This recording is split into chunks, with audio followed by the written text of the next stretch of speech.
Hey guys, what's up? It's Gresh. As most of you know, I am the Elementalist class specialist for the Guild Wars 2 chapter of the Sinister Swarm. So what I've been doing is as I have time, I've been trying to put builds together, that sort of thing, get you guys as much information as I can about Elementalist. It's been tough with my event schedule and that sort of thing, but when I do have time, I like to try and get something out here for you guys. So my last post that I put up, I had created a video that kind of demonstrated and showed the builds that I use for Staff Ellie for for World versus World and for PvE. So I really wanted to get something out here for structured PvP for you guys. Now the thing about that is that mostly I PvP on my Ranger. I've been playing Ranger since I really started PvPing in this game, and I really enjoyed that class. But I really wanted to take some time to sit down and focus on putting together a build that I was pretty happy with. For PvP for Elementalist that I could share with you guys. So I ended up going with a Scepter Dagger build here. And I really am enjoying it. I've had a couple weeks now to really tweak the build and work with it. Get used to the combos and what my rotation is going to be when I'm out there fighting in PvP. So I feel pretty comfortable with it at this point that I'm ready to go ahead and share it with you guys. Now, one thing I do want to note about this build before I get into what runes I'm running and the traits and that sort of thing, this is a very glass cannon build. It doesn't have a whole lot of survivability at all, so I don't really recommend it for just the jump out matches with pickup groups, because where this build's really going to shine is if you're in a tournament group or at least running with one or two other people that you really feel comfortable fighting with, and that maybe you have a guardian or another person in that group that's a little bit more survivable, can maybe toss you some buffs here and there, help you out with healing and that sort of thing, because it's really going to help you out as far as surviving and getting your big combos off and that sort of thing. When you're just running this build by yourself, like I said, in a pickup group, you're going to find, until you get really good with it and get that feel for getting in, getting your combos off, and getting out, you're going to end up going down quite a bit. So yeah, like I said, I mean, initially while you're getting used to the build, I really recommend running with a group of people that know that you're running a glass cannon build and aren't going to put you in those situations where they leave you to bunker a point by yourself, because this class just isn't going to excel at that. If you get two or three people rushing a point and you're there by yourself, you're going to get wiped in a matter of seconds. It's all there is to it. But if you have a group that can help you stay up, can res you when you go down, that sort of thing, the amount of burst damage that you're going to get from this build is pretty impressive. Even when you're talking about two or three people, two or three enemies that you're fighting, if you got a guardian in there that can kind of draw their attention and survive through it, you can burst down a whole group of people pretty quick if they're not smart enough to not really stay in the same area. All right, with that being said, let's go ahead and dive right into the build. So those of you that have played SPVP, you probably know that your weapons and armor themselves, there's really no stats tied to them. I mean, you have a base defense for all of your armor, and then base damage for each of your weapons, and that's really all that's tied right into the weapons and armor themselves. So where you really get your stats from is from your sigils, your runes, and then this amulet that's going to replace all of your accessories that you would normally have from PvE. So, and one of the things about SPVP 2 is that even as you upgrade armor, all the changes are just cosmetic. This is, any light armor chest piece is going to be 314 defense. It doesn't matter which one, how far you progress, it's always going to keep that same stat. So, it's really there for to maintain balancing and make sure everybody has a fair shot out in SPVP. So you can kind of come out and just pick it up from scratch and at least stand a chance out there. You're not going to go up against somebody whose armor is just so much better than yours that you just don't even stand a fighting chance, which is a good thing. I like the fact that they decided to keep that balance. It's kind of a win-lose thing. You lose that feeling of progression with PvP, but you gain the fact that you know that every time you go in there, you're going to at least be evenly matched as far as your armor is concerned and your weapons. So with the Superior Runes of the Eagle here that I'm running, and you can actually see it says I'm running 7 of 6, and the reason for that is just for my Aquatic Mask. It counts that one for some reason in the count of how many of that rune you're running.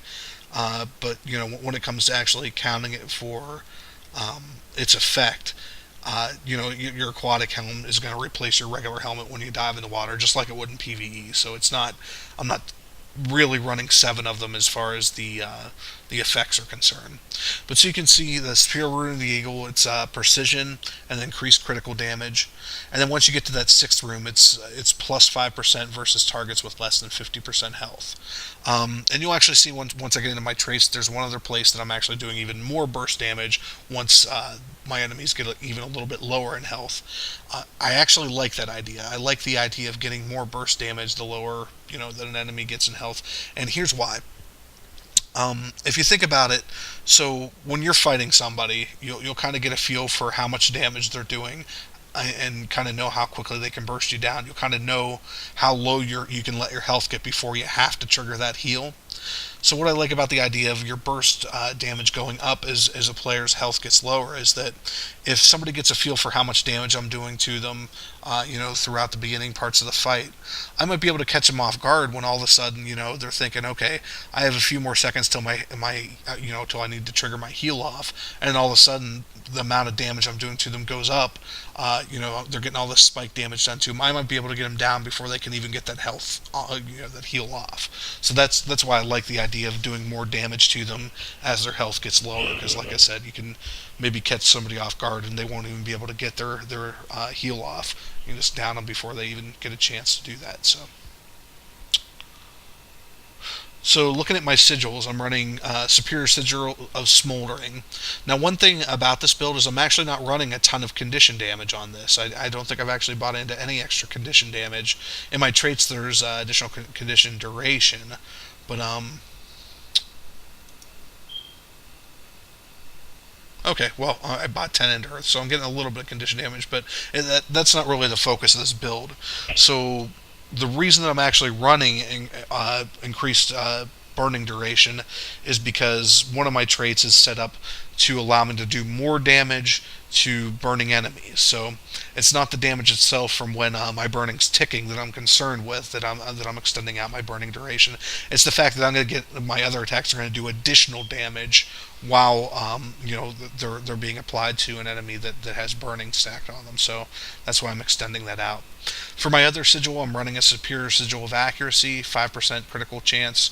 There's a couple of sigils you could swap into place for this that you would get different effects from. So, you can kind of look through the other sigils that are available to you and see if there's something else that you like for this build. But since it is a power crit build, I went ahead and just took the additional critical chance. So for my amulet, I'm running a PvP Berserker's amulet with the Soldier's Jewel. Initially, I was just running the PvP Berserker Jewel in this as well. So the Berserker amulet with its default Jewel. Now I really had some survivability issues with that, like really a lot. I was going down quite a bit, so I decided to go ahead and swap out the Jewel and just get a little bit of power and vitality toughness and vitality in there. Not a whole heck of a lot. I mean, it doesn't make a huge difference, but it buys me a little bit more time to get my heals off, swap out the water attunement and get those heals in and that sort of thing. So,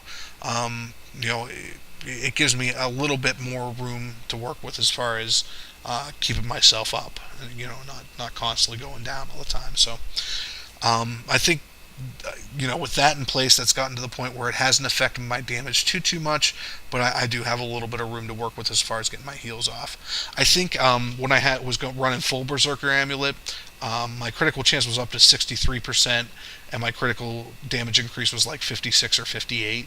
So, it took a pretty minimal hit to both of those, and at least I have a little bit of toughness and vitality going for me to help me stay up in those longer fights. Let's go ahead and take a look at my traits real quick. So I'm running, again, you can see right away, it's a very, very damage-based build, not a whole lot of defense to it. So I'm running 30, 30, 10, 0, 0. So for fire magic and air magic, you can see it's all increased power, increased condition duration, increased precision, increased condition damage, and the only place in my traits that I'm getting extra defenses is within the Earth tree, and I'm only putting 10 points into that. So let's go ahead and look at the major traits that I'm using. Burning Precision, 30% chance to cause burning on a critical hit. Now, as I mentioned before when I was talking about my sigils, one of the things that's built into this that you'll see in just a minute is I'm going to be doing extra damage to opponents while they have burning applied to them. So what this lets me do is, even when I'm not in my fire attunement, I have that chance of having burning on them and getting that additional damage. So over here, Ember's Might, deal 5% extra damage to burning foes. There you go. So I want to keep burning going as much as I can. Then finally, Persisting Flames. Blast finishers you execute on fire fields give fury for 10 seconds, and also fire fields last 30% longer. So my number 4 fire field, I'm going to use that a lot in combos where I'm doing blast finishers through it. So it's really beneficial to have that stay up a little bit longer. You have 2 blast finishers built right into the fire attunement, right in your weapon skills when you're running as Scepter. And I've actually got another one of my utility skills here. You'll see my number 9 is Arcane Wave, which actually also acts as a blast finisher. So getting all that extra fury from blasting through that field is going to be a really good thing, and the fact that field is going to last significantly longer is also a great benefit to me when I'm in the fire attunement. Moving down to air magic, I'm running Zephyr's Boon. So air auras grant fury and swiftness when applied. Again, another source of getting some fury. Swiftness isn't a bad thing, getting from one point to another. Bolt to the Heart, deal 20% more damage to foes with less than 33% health. So there you go again. With my runes, you saw where the 6th rune was giving me an additional 5% damage whenever they reached 50% health. So now they get down to 33% health, stack another 20% damage on top of that. So like I was talking about, that, okay, they're low on health, all of a sudden this burst damage is coming out of nowhere, and they might not be ready for it, and I can get them down before they even get their heal off. So my first trait here that's going to give me Fury and Swiftness when auras are applied. Right here, I'm using my 3rd trait, my Grandmaster trait in Air Magic, to give me one of those opportunities to get an aura. So I gain a Shocking Aura whenever I'm disabled in some way. Any one of those types of conditions, whenever one of those are applied to me, I can go ahead and get a Shocking Aura out of that. Now, it's only going to happen every 60 seconds, but along with this, you also get where you deal 20% more damage to stunned or knocked down foes. Now, so that's kind of a double benefit out of this trait, that both things that are going to work really well with this build. Because keep in mind, when you're running an offhand dagger on Elementalist, you have 2 knockdowns, one in your lightning tree and one in your earth tree, or lightning attunement, and then one in your earth attunement. So being able to deal 20% more damage to knock down foes, that's pretty huge. Moving on to earth damage, deal 10% more damage when you're within a range of 600 of your target. Okay, so Scepter, most of the attacks are actually 900 range, so you might be wondering why I'm taking this particular trait. Well, the fact of the matter is, with SPvP, a lot of times you're fighting over a cap point. It's everybody in one area fighting over a cap point. And also, some of my combos that I'm going to use land right on me. Like my fire field, that's, starts with me at the center of it. My big, number 5 finisher, number 5 attack on my earth attunement, again, centralized on me. So for it to hit, people are going to have to be within 600 range. Fire grab and earth attunement, or I'm sorry, fire grab and fire attunement. Again, very short range attacks, so those attacks are going to hit a lot harder. And just the nature of SPvP, there's going to be lots of times where even with my 900 range attacks, I'm going to be fighting in closer quarters than that, so I'll be getting that benefit of that 10% damage from being in close range with my enemies. Okay, so let me go ahead and talk about my utilities that I run here real quick. Your heals, you could make an argument for any one of these. Signet of Restoration, I only use that one if I'm going to run a build where I'm building additional healing into the build, so that these healing per cast, these little heals that I get every time I cast a spell are worth something. 202 is really not going to make a difference. And this by itself isn't even the biggest heal that I'm going to get, the 3,275. So I would really use one of the other ones. And you can make an argument for either one. You can see the heals pretty close on them, 5,000 versus 4,894. One is going to remove conditions, and the other one is going to apply boon to you based on the attunement that you're currently in. Now, things to remember about these two heals. Okay, so Ether Renewal, the cast time on is 3.5 seconds. What it's doing in that 3.5 seconds is you get about 6 ticks out of it, and each time it ticks, it's giving you a small percentage of that health and also removing a condition. So, if you're in if you want to focus on removing some of those conditions, you can certainly use that, but keep in mind you're not going to get one big heal out of that. It's going to be little ticks of heals as you go, and if somebody's bursting you down quick enough, they might even be able to burst through that, be able to burst through those ticks of heals and get you down before your heal even finishes. And also, while this is going, you can't trigger any other skills. So while I'm using Ether Renewal, if I went ahead and if I had that equipped, I went ahead and hit it, I wouldn't be able to use any other my other attacks until that 3.5 seconds was up and it finished ticking through that. It does have the shortest cooldown on any of them with 15 seconds. You can see both Signet of Restoration and Glyph of Elemental Harmony are 25 seconds, a little bit of a longer cooldown. In this case, I like Glyph of Elemental Harmony because, like I said, I would rather get that one big heal than the heals ticking off and me not being able to do anything while the heals are ticking. So this one only has 1.25 second based on my alacrity, 1.25 second cast time, and then it just triggers one big heal. The cooldown, the longer cooldown, I'll live with it because I do have my heals from within my water tree to keep me up until that's off cooldown. And if you play smart, get out of fights whenever your health's getting low. Remove conditions whenever you can. You'll be generally just fine. So with my other utilities, I'm using Cleansing Fire as a way to go ahead and get rid of some of those conditions. I'm running Signet of Air because increased movement speed, being able to get from point to point in SPvP is a great thing. And then whenever I activate this, it'll also apply a blindness to my enemy.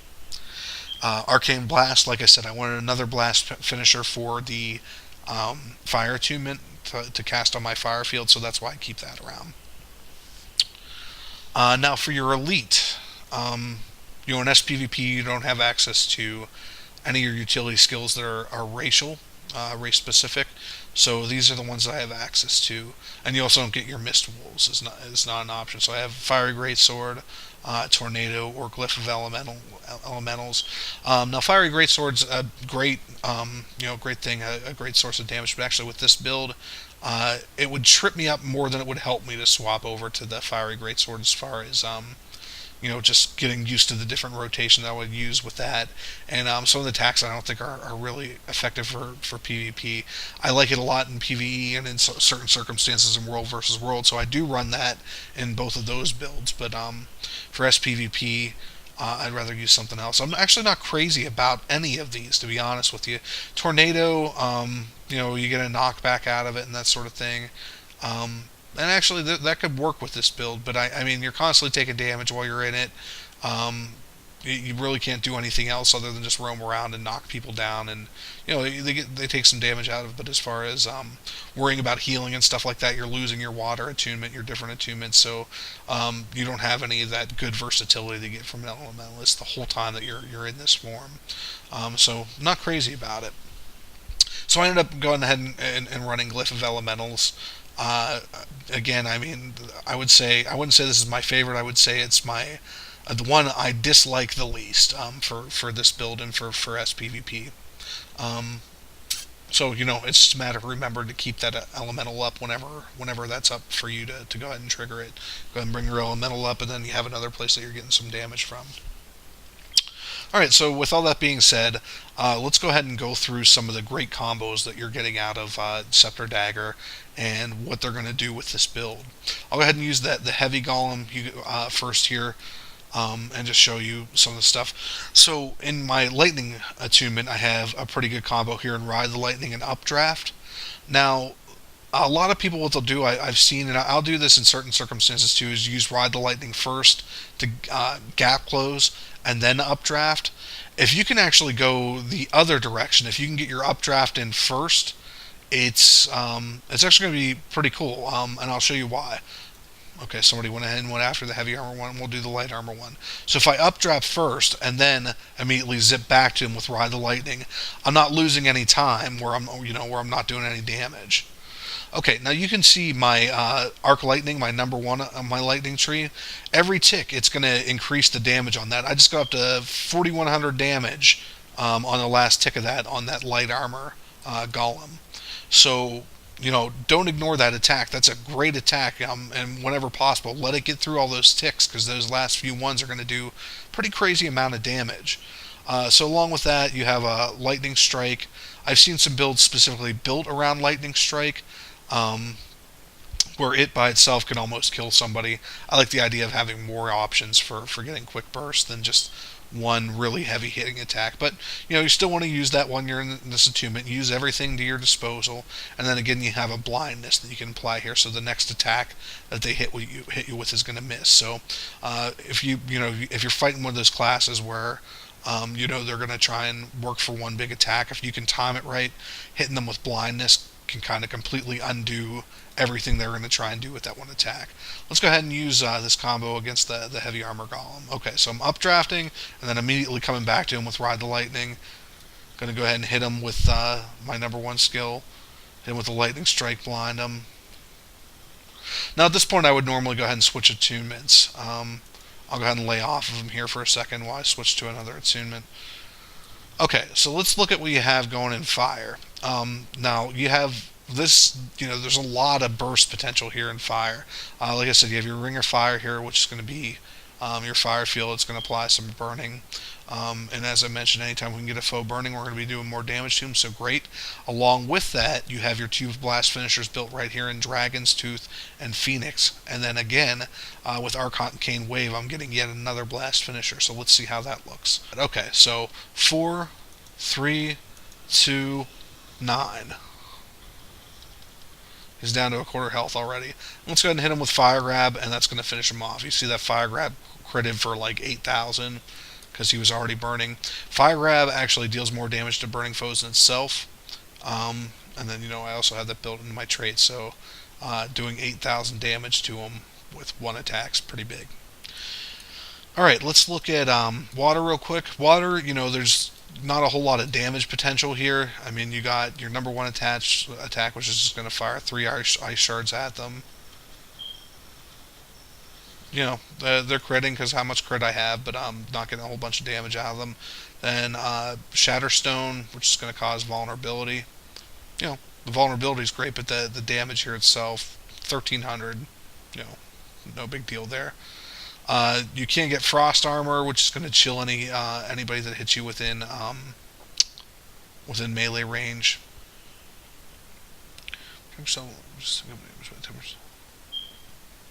So, and then you also have your two big heals. Now your number 3 is also going to do damage on top of healing, and then your 5 is kind of an even bigger heal. Alright, so yeah, really you're just going to switch to water attunement once you need to heal. Maybe hit your frost armor to reduce a little bit of damage till you get the other 2 off, and then go ahead and just trigger your heals and swap off to something else. You can maybe throw Shatterstone in there if you want to while you're in this attunement or waiting for something else to come off cooldown. But really this is just going to be your attunement for healing up whenever you get into some trouble. Now Earth has another great combo in it, and that's going to be your number 4 skill, your Earthquake, which is your knockdown, and then Churning Earth. Churning Earth is great when you have somebody in a down state and somebody trying to res them, because you can just punish both of them for standing in it. To give yourself the best chance of getting that off, though, it's good to start with a knockback, so that's where Earthquake's going to come in for you. So let's go ahead and hit it. Earthquake, knock him down, and then big hit out of Churning Earth, and you can see he's still bleeding from that. What else do you have in here? Okay, so you have another attack that's going to apply blindness, so make them miss their next attack. Your number 1 attack's going to do some bleeding. It's just flinging stones at them, doing some basic damage, and then bleeding them. And then Rock Barrier is kind of a cool one. So Rock Barrier, when you first hit it, it's going to bring up a circle of stones around you. It's going to give you a little bit of protection.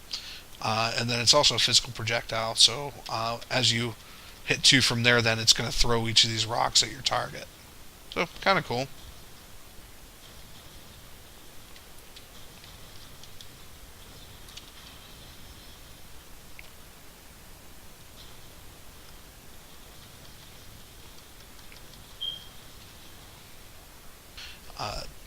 let's go through using a bunch of them back to back and just let's see how quick we can burst this golem down.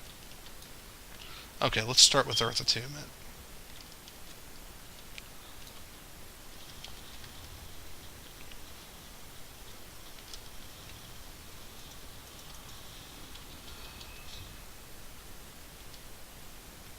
So there you go. I wouldn't even call the lightning. I mean, the lightning one's not even a big damage rotation. I went through one round of letting my number one tick off. We can even see what happens if I don't do that, I guess. So just updraft, ride the lightning. We'll switch right to my fire attunement. Get all my blast finishers off.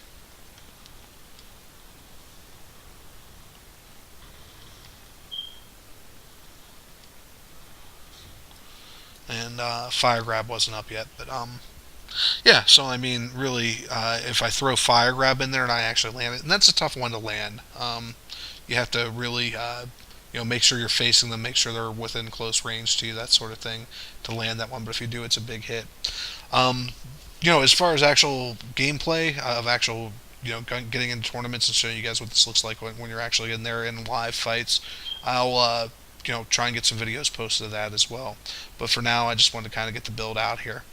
All right, if you guys have any questions, any thoughts for the build, or again, like I said, any builds of your own, I really want you guys to encourage you guys to be active, get out here and post your own ideas. And if you have questions about the class or ideas for a build you need a little bit of help with, by all means, let me know, and I'll be happy to help you out. And that's true for any of our class leads. I've sent in other posts. We really want to make this class lead thing a success, and to do that, we need you guys to contribute to that as well, and make sure that we have folks out here that are using this information and sharing their own ideas, that sort of thing. So thanks for watching, guys. More to come soon. I really appreciate you guys participating and coming out and looking at the stuff that we put our work into to put some time into to put these builds and ideas and stuff together. So thanks.